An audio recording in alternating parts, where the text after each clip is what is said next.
Hi hello welcome back to my channel Shreya sweet home. ఎలా ఉన్నారండి అందరూ? నేనైతే చాలా బాగున్నాను. సో ఇదైతే స్పెషల్గా ఒక వీడియో మీతో షేర్ చేద్దాం అనుకుంటున్నాను. సో మీరు ఇప్పుడు చూస్తున్న సీనరీ కూడా చాలా బ్యూటిఫుల్గా ఉంది కదా. సో ఈ వీడియో వచ్చేసి ఈ వీడియో అంతా కూడా మా హస్బెండ్ వెళ్ళిన డ్యూటీ దగ్గర ప్లేస్లో అన్నమాట వీడియోస్. సో అవన్నీ కూడా నేను మీ కోసం గ్యాదర్ చేసి మీతో షేర్ చేసుకుందాం అనుకుంటున్నాను.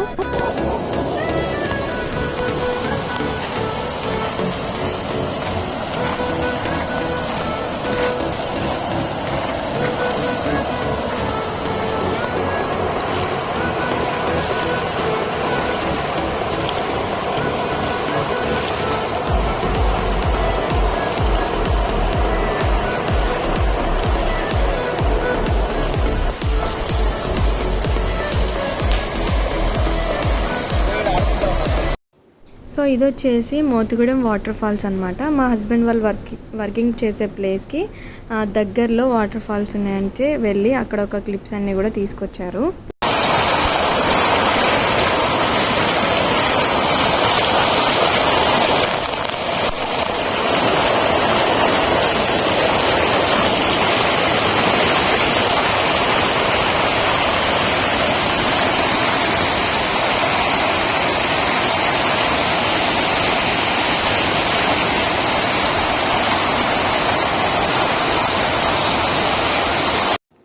సో చూసారు కదండి ఎంత బ్యూటిఫుల్గా ఉన్నాయి సీనరీస్. అందుకే నేను అక్కడ వాయిస్ ఓవర్ ఇవ్వలేదు, real video as it is attach చేశాను.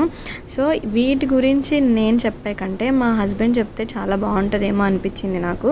సో అందుకని నాకున్న డౌట్స్, మీకున్న డౌట్స్ కూడా అన్నీ కూడా మా హస్బెండ్ని అడిగి క్లియర్ చేద్దాం అనుకుంటున్నా ఈ వీడియోలో. సో తను ఏం వర్క్ చేస్తున్నారు, అక్కడికి వెళ్ళి ఏం చేశారు, 4 days వర్క్ అనేది కూడా నేను ఫస్ట్ టైం నా యూట్యూబ్ స్టార్ట్ చేసిన దగ్గర నుంచి కూడా ఫస్ట్ టైం మా హస్బెండ్ని వీడియోలో ఇన్వాల్వ్ చేస్తున్నాను. సో అదంతా కూడా ఏంటి అని మా హస్బెండ్ని అడిగి తెలుసుకుందాం. సో చెప్పండి, ఇదేంటి, ఎక్కడికి వెళ్తున్నారు ఇక్కడ నుంచి? మోతుగూడెం నుంచి డొంకరా వెళ్తున్నాము. మోతుగూడెం దగ్గర మా దగ్గర ఒక ఇన్స్ట్రుమెంట్ ఉంటుంది, దాని పేరు OTDR అంటారు. అది ఏం చేస్తుంది అంటే కేబుల్ ఎక్కడ కట్టిందని చూపిస్తుంది అనమాట. అయితే మోతుగూడెం డొంకరా మధ్యలో ఒకటి 4 ఊరు ఉంది. ఆ ఊరు దగ్గరలో కేబుల్ కట్ చూపించింది. సో అటు వెళ్తున్నాం అన్నమాట. అందరం టీం అంతా అటు వెళ్తున్నాము. సో అసలు 4 days అక్కడ మీరు ఉండడానికి అసలు కారణం ఏంటి? అసలు మీరు చేసే వర్క్ ఏంటి అక్కడ? నీకు ఇదివరకే చెప్పిన ప్రకారము Motugudem to Donkarayi BSNL cable cut అయింది. అది కట్ అయిందని కూడా కాదు కానీ హ్యాండ్ బైట్ జరిగింది. సో అక్కడ వెళ్ళడం జరిగింది మా డ్యూటీ రీత్యా. అక్కడ మేము ప్రాజెక్ట్ హాస్టల్లో 4 days ఉండడం. సో అదండి అసలు రీజన్ అయితే అది. వర్క్ మీద అక్కడ కేబుల్స్ అవి కట్ అవ్వడం, కేబుల్స్ ఎక్కడ కట్ అయినాయి అనేవి అంత పెద్ద ఫారెస్ట్లో దొరక్కపోవడం, రోజు ఈవినింగ్ వరకు వర్క్ చేసినా కూడా ఎంత డిగ్ చేసినా కూడా కేబుల్స్ అనేవి దొరక్కపోవడం. అండ్ ఈవినింగ్ 6-6:30 అయ్యేసరికి ఫారెస్ట్ డిపార్ట్మెంట్ వాళ్ళు అడ్డుకోవడం.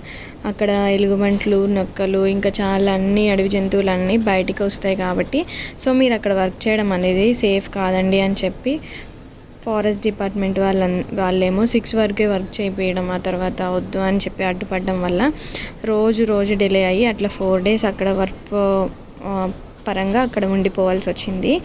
సో డీప్ ఫారెస్ట్ అనమాట. అక్కడ ఏం తినడానికి కూడా దొరకవు, ఫెసిలిటీస్ కూడా ఏమీ ఉండవు. కానీ ఈ సీనరీస్ అవన్నీ చాలా బాగున్నాయి. సో మనం ఎప్పుడైనా సరదాగా వెళ్ళి చూడాలనుకుంటే చూసి రావచ్చు ఈ ప్లేసెస్ అన్నీ కూడా. సో ఇక్కడ వీడియోలో కనిపిస్తున్నది వచ్చేసి ఈ షూటింగ్ స్పాట్ అనమాట. ప్రీ వెడ్డింగ్ షూట్స్ అండ్ అలాగే పుష్ప మూవీలో షూటింగ్ స్పాట్ బ్రిడ్జ్ అనమాట అది. సో అక్కడ బాగా ప్రీ వెడ్డింగ్ షూట్స్ అవన్నీ బాగా జరుగుతున్నాయంట. వీళ్ళు జస్ట్ అక్కడికి వెళ్ళి చూసి వచ్చారు అంటే ఆ చుట్టుపక్కలే కాబట్టి. సో అక్కడికి వెళ్ళారు, కెనాల్ కానీ బ్రిడ్జ్ కానీ అదంతా చూసి వచ్చారనమాట. సో అక్కడ క్లిప్స్ తీసుకొని వచ్చారు. చూసారు కదా, బ్రిడ్జ్ మీద ఈ వెడ్డింగ్ షూట్స్ అన్నీ జరుగుతూ ఉన్నాయంట. సో చాలా బాగుంది సీనరీస్. ఎవరైనా వెళ్ళాలి అనుకుంటే మాత్రం తప్పకుండా ఒకసారి చూసి రావాల్సిన ప్లేసెస్ అవన్నీ కూడా టూరిస్ట్ ప్లేసెస్. చాలా బాగుంది. వీళ్ళు వర్క్ పరంగా వెళ్ళారు కాబట్టి జస్ట్ అలా చూసి వచ్చారు. అలాగే ఫ్యామిలీస్తో వెళ్తే మాత్రం చాలా మంచి స్పాట్ అని చెప్పొచ్చు. సో నా వీడియోస్ చూస్తున్న వాళ్ళు, పాత వాళ్ళు, నా సబ్స్క్రైబర్స్ వాళ్ళందరూ కూడా చాలామందికి నా వీడియో నోటిఫికేషన్ అనేది రావట్లేదు. ఎందుకంటే నేను వీడియోస్ చాలా గ్యాప్ తీసుకున్నాను కాబట్టి కొంతమందికి నోటిఫికేషన్ రూపంలో అసలు రావట్లేదు అనమాట. సో నోటిఫికేషన్ రాని వాళ్ళ కోసం మళ్ళీ నేను పోస్ట్లో పెడతాను వీడియో. సో ఎవరైనా కొత్తగా నా ఛానల్ చూస్తున్నట్లయితే ప్లీజ్ తప్పకుండా నా ఛానల్లో వీడియోస్ చూడండి. అండ్ తప్పకుండా నచ్చితే మీరు లైక్ చేయండి, షేర్ చేయండి అండ్ సబ్స్క్రైబ్ చేయండి అండ్ సపోర్ట్ చేయండి. వీడియో నచ్చిందని అనుకుంటున్నాను. సో నచ్చితే మీకు ఎలా అనిపించింది వీడియో అనేది నాకు కంపల్సరీగా కామెంట్ రూపంలో తెలియచేయండి. Thank you all. బాయ్.